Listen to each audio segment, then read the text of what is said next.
For what value of n are the nth terms of the two APs this and this equal? यहाँ पे हमें बताना है कि क्या n की कोई ऐसी वैल्यू है जहां पर जो कॉरस्पॉन्डिंग टर्म्स है इन दोनों एपी की, यहाँ पे दो एपी गिवन है हमारे पास, एक एपी ये है और दूसरा एपी ये है, तो n की कोई ऐसी वैल्यू है जिस पर nth टर्म इन दोनों एपी की क्या आ जाए, सेम आ जाए। मतलब अगर मैं बोलता हूँ n की वैल्यू 5 है तो दोनों की फिफ्थ टर्म बराबर आनी चाहिए। अगर मैं बोलता हूँ n की वैल्यू 8 है तो दोनों की एट्थ टर्म सेम आनी चाहिए। तो ऐसा पॉसिबल है कि नहीं यहाँ पे, ये हमें पता लगाना है। तो हम यहाँ पे मान लेते हैं सपोज इस वाले एपी की और इस वाले एपी की दोनों की nth टर्म सेम है। कौन सी टर्म सेम है?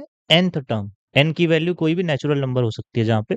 तो हमने क्या माना, let the nth term of the two APs be equal। दोनों की कौन सी टर्म को इक्वल मान लिया? nth टर्म को।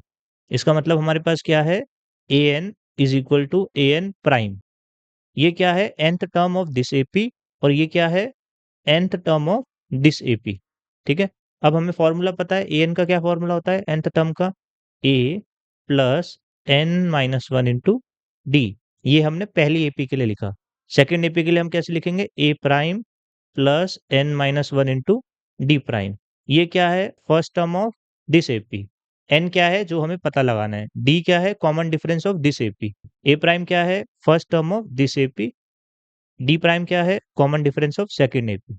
ठीक है, दिस इंप्लाइज ए की वैल्यू कितनी है यहाँ पे, 63 plus n minus one into D.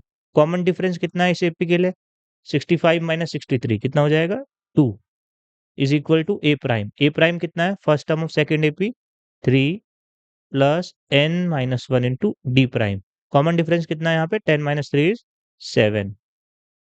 अब इसे सोल्व करना है, ये कितना होगा? 63 माइनस 3, ये हो जाएगा 60 plus 2 into N minus one is equal to 7 into N minus one.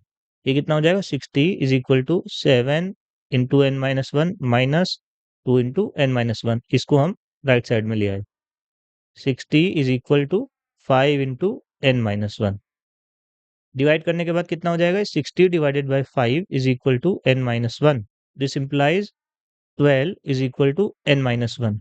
यहाँ से एन कितना आ गया? 13। मतलब दोनों की जो 13वीं टर्म है, 13th टर्म, वो क्या होगी? बराबर। इसकी भी जो 13th टर्म आएगी और इसकी भी जो 13th टर्म आएगी, दोनों की वैल्यू बराबर होगी।